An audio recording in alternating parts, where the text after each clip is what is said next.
Have you ever thought about the exciting careers that we have right here on Long Island? Did you know the extent of the career possibilities that we have right here on Long Island?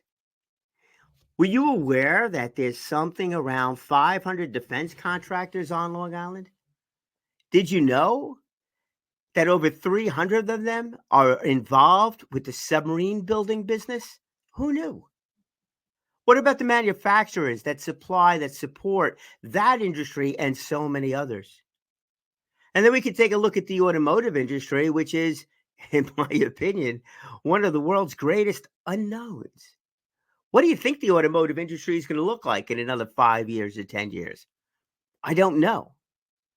I do know that our students of today, and maybe some very young students of today, are going to be the ones that come up with solutions that are going to address so many of the that doesn't really make sense at this point in time issues that we have in so many different places. Maybe our students of today are going to come up with different ways of reducing costs, increasing efficiency, and doing things the way they should be done and not being afraid of making a change. Well, this show is going to be focused on that. It's going to be focused on the one component, the one unbelievably important component that's going to help anybody achieve some real success in their careers, and that is passion. Now, of course, that's not the only thing. One needs an inherent ability within that industry or within that career path or within that development of whatever product it might be, some ability there. Then they need to have that interest in it, the passion in it, that passion that's going to take them through some of the challenges that they will face, and we all face them, and see success within their career. Now, there are a few lucky people out there that grow up as little kids and, oh, this is what I want to do for a living, and they do it. Then there are others that perhaps have career paths changed on them by somebody else, working for a company for X amount of years, and all of a sudden, now looking in another direction. Maybe it's some other issue that they had to deal with that all of a sudden became the triggering event that allowed them to see what is possible, allowed them to see what is missing in something else, and that became their passion. Oh, there's one gentleman that comes to mind on that side of things. Let me tell you something. This program is going to cover that. This passion to careers, that's what it's all about. And throughout this whole program, we're going to uncover and share with you not only what those stories are that got them there, not only what the capabilities are and the job description, the career description of our people, but what are the personality traits that one needs in order to succeed in those careers. And obviously, personality traits mean a lot. And I don't mean just being a nice person or outgoing or whatever, but the lifestyle that goes along with it too. Oh, you're going to learn a lot as we go through here. And we're going to learn a lot of this through our guests. And I am so looking forward to it. And I am going to introduce you now to the show that is going to, I think, change the career path or maybe develop the career path of our students of today, regardless of their age. So I want to welcome you to this one. Now, today's program, what I want to wind up doing is actually talking about why. Why am I doing this thing? What's my background in this whole effort? And why is this so important for me to start this podcast of From Passion to Careers? Well, simply put, I've experienced a career and I did what I needed to do and all the rest of that stuff. But I always wondered if I could have achieved more if I was really, really focused on becoming super successful at it, if I was really focused on learning every detail along the way. I wonder. I also understood over the years that in order for people to deal with stuff, and oh, we all deal with stuff, the more passionate you are about something, the more you are focused on wanting for your own purpose, wanting to know more and more about it, the easier it is going to be. Not easy, but the easier it is going to be in order for you to work through life's hurdles. And there are always life's hurdles that come up along the way. So a while back, I joined this organization called Toastmasters. Toastmasters helps you become a better and more effective speaker. Well, my story was I was comfortable on stage. That was not really the issue. I just not that effective. So I continued to practice that way. And I had an opportunity that came up at a firm I was working for to deliver information that nobody else really wanted to. So I wound up working for that company for another 3, 6 months or something to that effect, because of that. Also gave me an opportunity to travel up and down the East Coast, speaking to different offices. It doesn't make a difference what the topic was. That's not the idea. But the thing is that I was confident enough in my speaking ability that that opportunity was something I was able to take advantage of. And I think it was material that needed to get shared with everybody as well. It was funny. One of the folks I spoke to said, "My gosh, man, they are not going to want to hear from you." And I was like, "Yep, you're 100% correct. They're not going to want to, but they need to." So I did it. So what's the point over here? The point over here is that I was really focused on becoming a better speaker, and I took every opportunity I possibly could along the way in order to do that. And that ability to communicate is something it's become very important to me, but it actually is something that is important to absolutely everybody. It really is. So some of the things I've done in order to improve my public communication is to put myself into some challenging situations. I've gotten on a comedy stage. I was part of doing an improv class.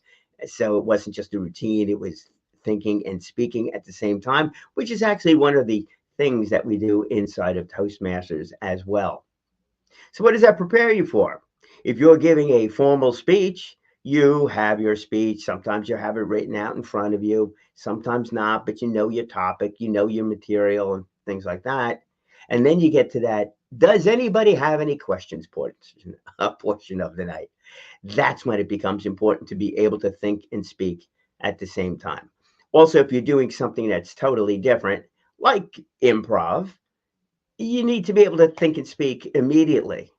Heck, I even wound up with an interesting situation, which has actually helped me out in so many ways because it really truly opened my eyes up to the possibilities of careers. That's where that one comes from.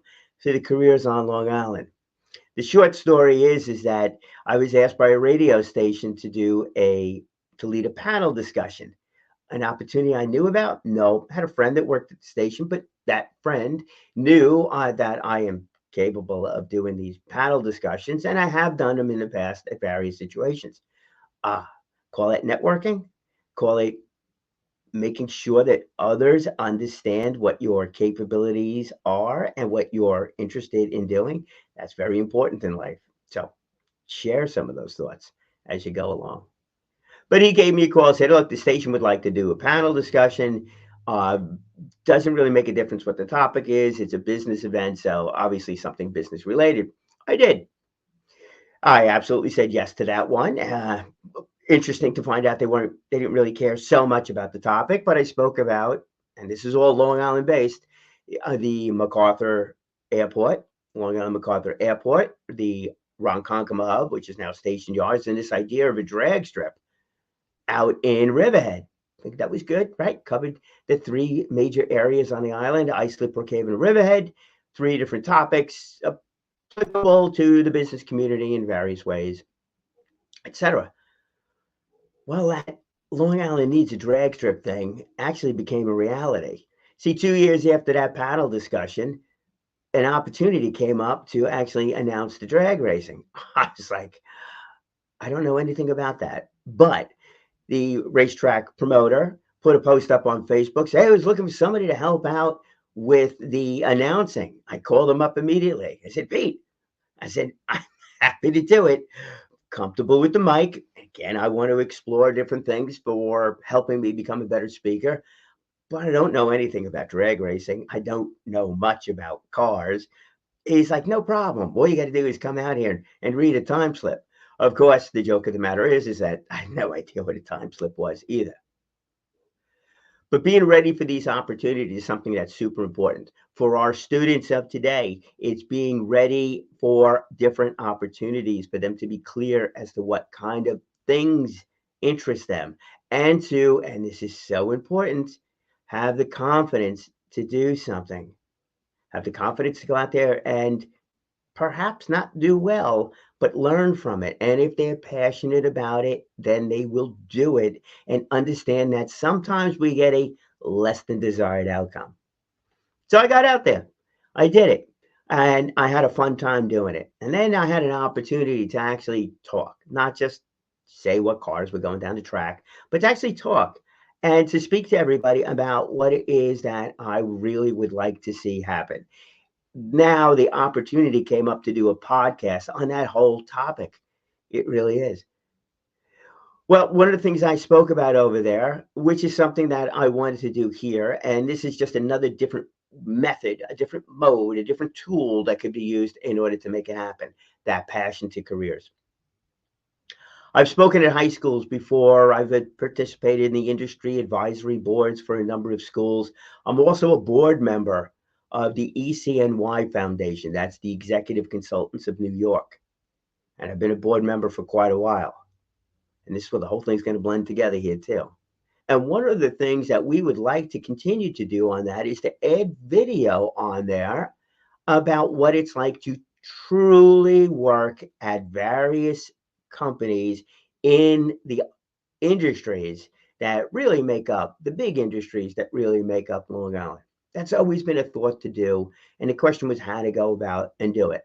Capable of holding up a phone and getting information? Absolutely. Asking companies to contribute their own video? Absolutely. But I actually wanted to make it a little bit more personable.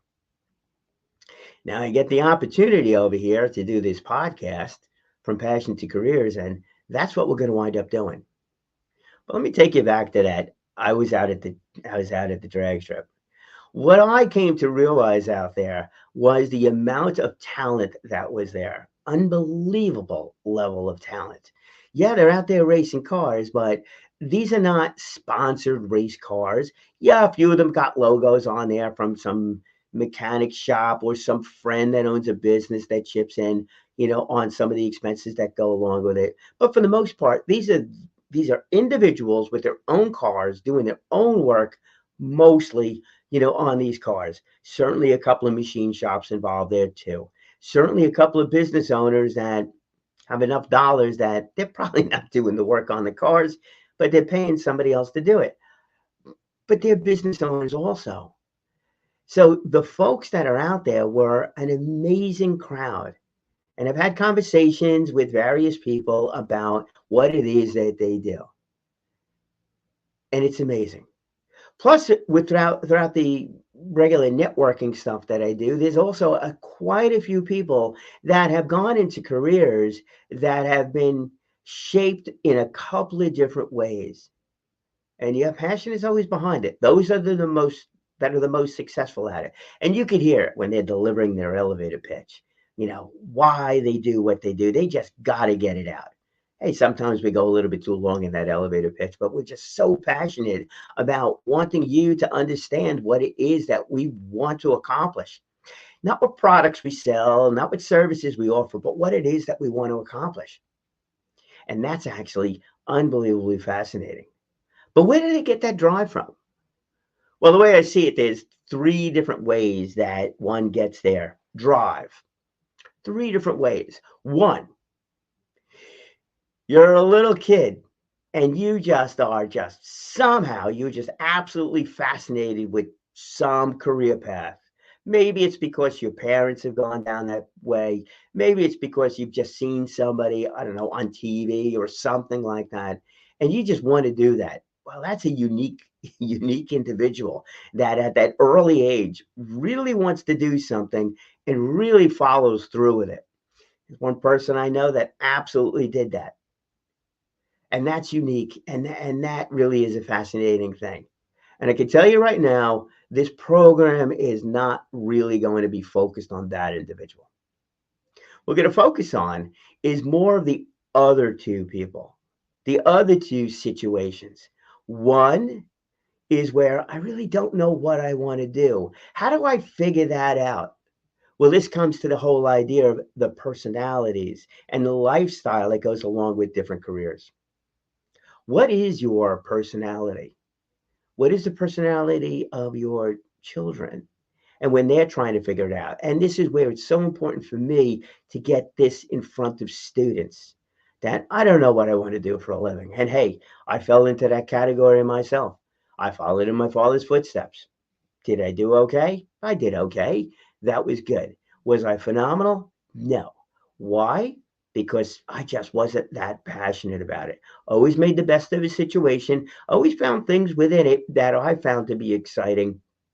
And that was important. And that's what helped me to become successful at it, but not that successful at it, not top of the game successful.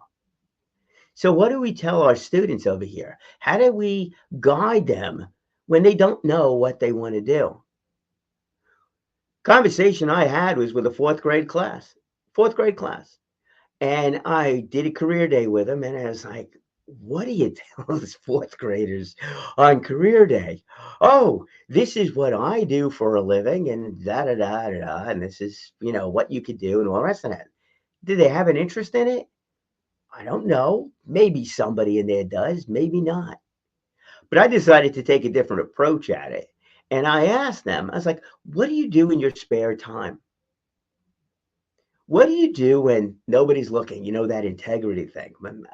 I didn't phrase it like that, but I asked them, I said, what do you do in your spare time? What do you do with your friends? Are you the one deciding what movie to see or what game to play or where to go? Or are you following with everybody else? Hmm. Maybe you're a team player there. Maybe you're a leader there. If you're the one always pushing, guiding your friends to go and decide something, maybe you got some leadership qualities in there. Some of the students came up with some very interesting comments. One of them volunteered at her local church. She said, I really like doing is that when we get the clothes donations, I make sure that everything is mended properly and she sews whatever it is. So I'm thinking to myself, that's kind of fascinating. Somebody else liked the camera. She said, I really like, grabbing the camera, going out and taking photos. That's great. That really is great. Those are two career possibilities, my friends. And this other gentleman, he was fascinating because he's like, he said, I want to be a football player. Okay, that's all well and good. He said, but, and this blew me away, but if that doesn't work out, I'd like to be an announcer.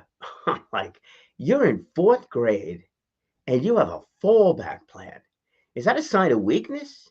Is that a bit of reality? Is that a smart move? Yeah, it actually is because now this person understands that he really loves sports. And if something doesn't work out where he can't be on the field, he wants to be involved in it. Here was my takeaway with that class, by the way. And I really wonder if they followed through with it. Here's my takeaway. You take those three students, right? We have the seamstress, we have the photographer, and we have the announcer. Could you imagine if they all stayed together as a group? That group could somehow come up with a movie because you have the clothing department. Maybe she goes into costume design. You have the photographer, could be a videographer, could be a producer, could be somebody who really sees the entire picture, literally, and comes up with a movie script. And then, of course, our announcer over there, man, the world is full of wild opportunities when it comes to that microphone, be it announcing the sports announcing, maybe voiceovers, maybe an actor. Maybe he becomes the sound technician because he understands the difference with the microphones and things like that. Who knows? But this is what's inside of these students in fourth grade. And if they were to pursue that in some respect, there's different opportunities that can be created from it. And that's the kind of thing that I think is really important. Because when they're doing that, if they went into their school teacher, they spoke to the principal of the school, said, look, you know, I'd like to I'd like to pursue the microphone. Well, all of a sudden, school announcements can be done. And maybe that girl who likes to mend clothes, the costume designer in the future, gets involved with working with the plays and things like that. And obviously, the photographers out there we do everything online, don't we? So there's another world of possibilities to document everything. All they got to do is speak to the school and create those opportunities for them to learn. And that becomes super important. And that is really, really important as well. So here's the other one before I go back. And I really want to discuss, like, how do you create these opportunities for the students? What about that third group?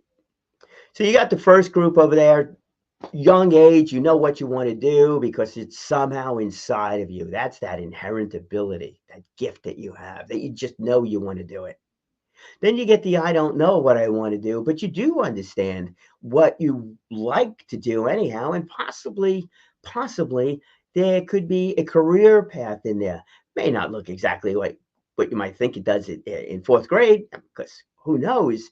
But something, certainly something within that field as you continue on and you take advantage of various opportunities that come up. The third category perhaps is a bit more challenging as it goes, because life does definitely has a way of throwing curveballs at us. And sometimes we have to shift careers in massive ways because of situations. Of course, you got different situations that come up, working for the same company for 10, 15, 20 years, then all of a sudden, boom, they don't need you anymore. Who knows what the reason was, but they don't need you anymore. Then maybe you've got some other personal situation that you're going through, and that is a multitude of different things. Sometimes it's things that you can't control, and maybe it's a mistake, a path that you kind of went down over there that didn't work out well, and you got to really dig your heels in order to come back from it. It's like, now what do I do? I'm 30, I'm 40, I'm 50. What do I do now? And that kind of thing.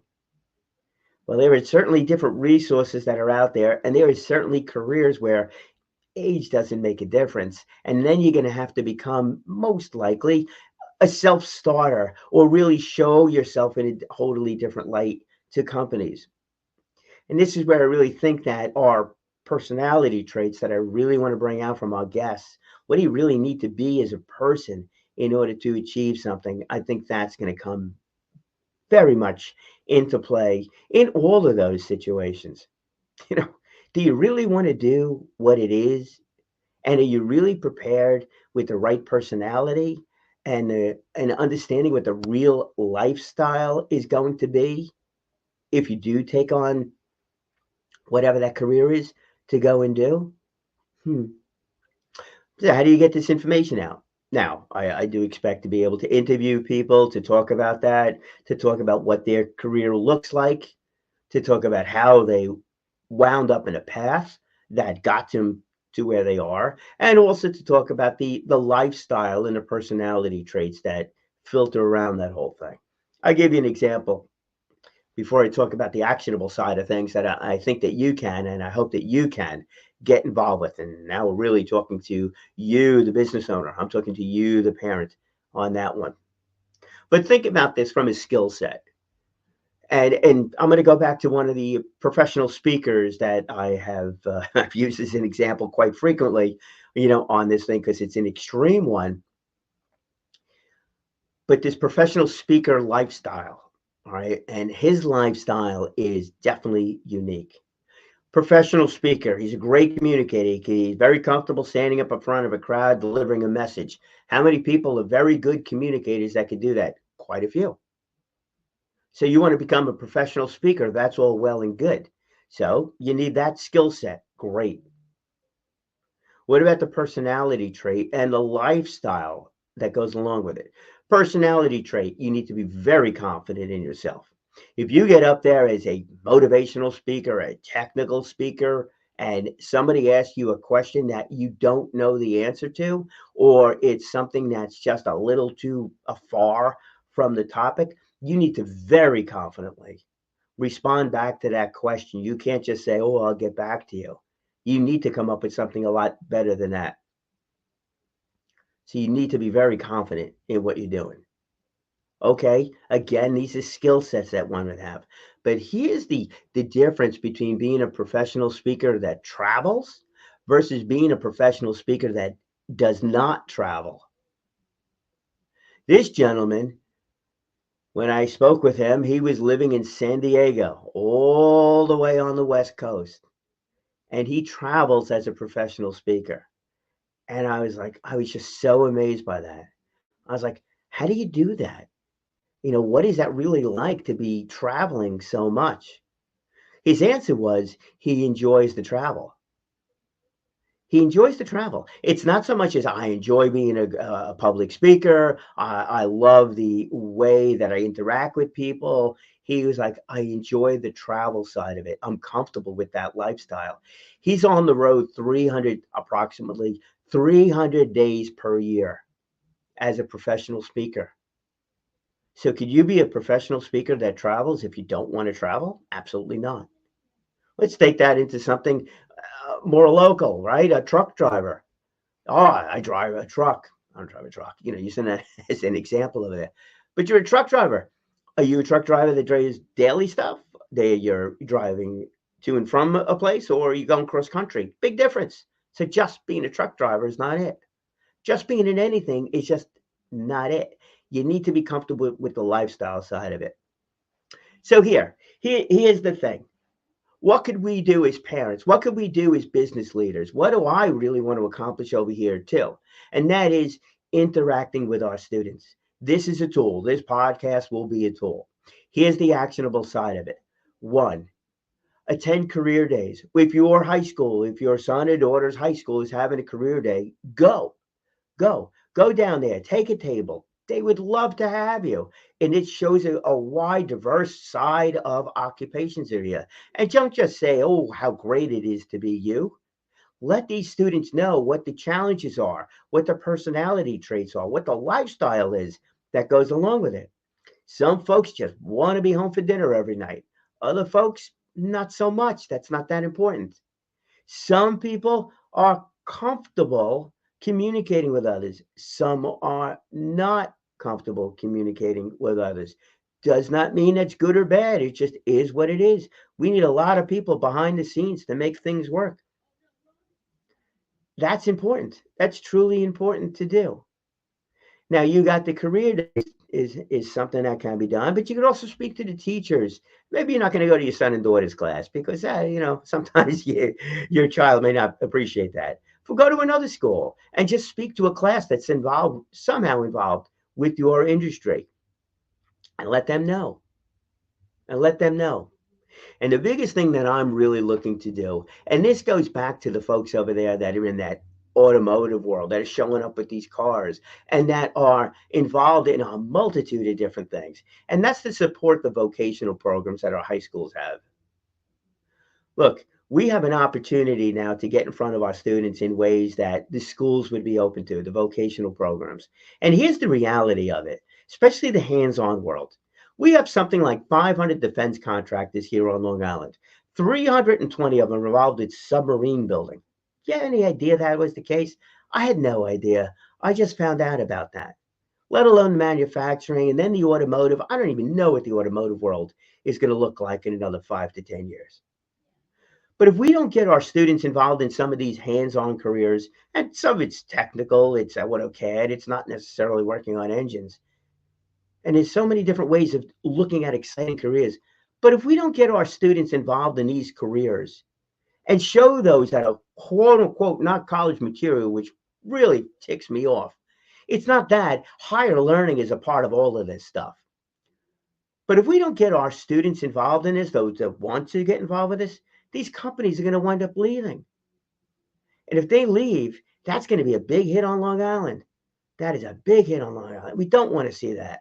We need to support all kinds of different things, of different programs. This way our students can see what is possible. And it's up to you to do that. And I implore you, get involved with the school. Do a career day, support a vocation program, speak at a class. Join me on this podcast, From Passions to Careers. My name is Brian Cohen, and if you know me, you can find me on iknowbrian.com. Thank you.